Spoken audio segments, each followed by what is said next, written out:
71 वर्षानंतर जुळून येतो आहे खास दुर्मिळ योगायोग। 2 सप्टेंबरला पोळा पिठोरी अमावस्या असल्याने 5वा श्रावण सोमवारचा उपवास आहेत। तर आता उपवास धरायचा की नाही? नमस्कार मित्रांनो, श्री स्वामी समर्थ। सर्वप्रथम सर्वांच्या आपल्या श्री स्वामी समर्थ चॅनलवरती खूप खूप स्वागत आहे। स्वामी तुमच्या सर्व चांगल्या मनोकामना पूर्ण करो, तुम्हाला सुखात आणि आनंदात ठेवो, ही स्वामी चरणी प्रार्थना।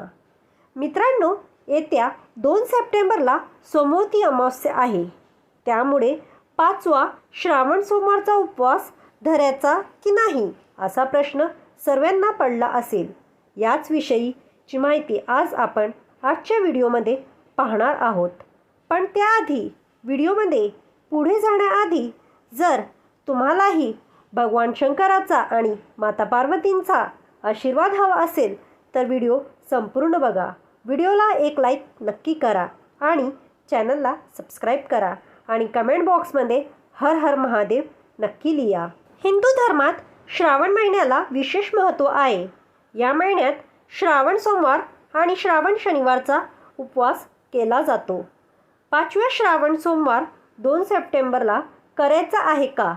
कारण 2 सप्टेंबरला सोमवती अमावस्या म्हणजे पिठोरी अमावस्या आहे।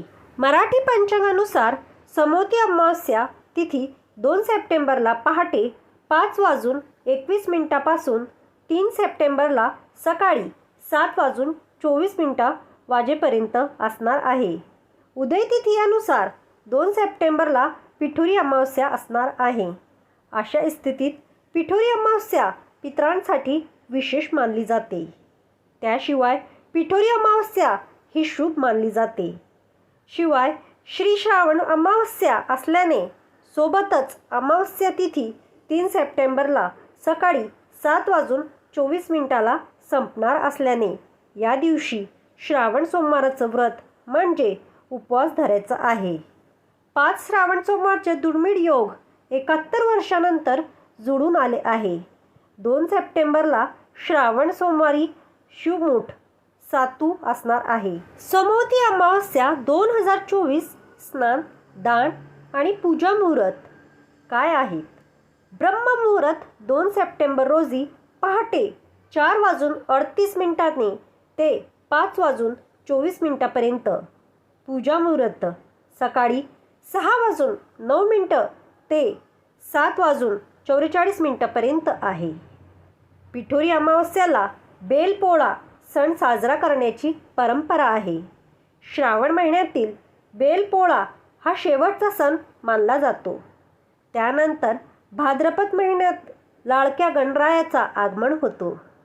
पिठोरी अमावस्या पूजाविधी। या अमावस्याला पिठाचेच सर्व पदार्थ नैवेद्य म्हणून केले जातात, त्यामुळेच याला पिठोरी अमावस्या असं म्हणतात। या दिवशी मातू दिन साजरा केला जातो। या दिवशी दुर्गा मातासह 64 देवींचा मूर्ती पीठ म्हणून तयार केले जातात। घरातील मुलांच्या सुख समृद्धीसाठी महिला पिठोरी अमावस्याला उपवास करतात।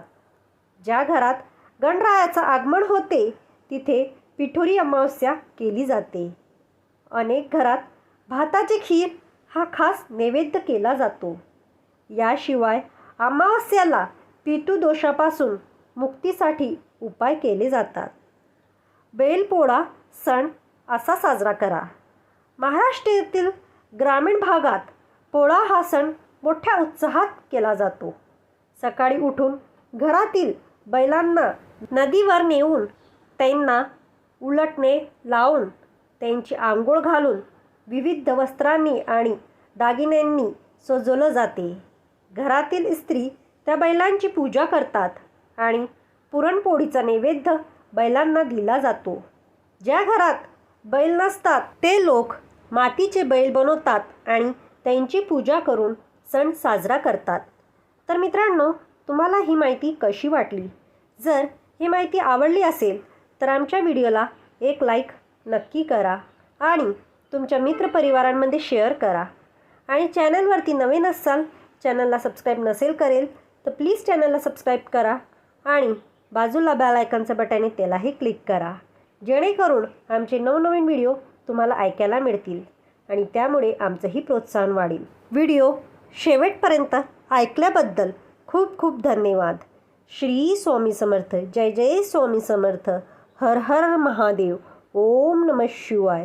हो मित्रांनो, आणि कमेंट बॉक्समध्ये हर हर महादेवचा जयघोष करायला विसरू नका. ओम नमः शिवाय.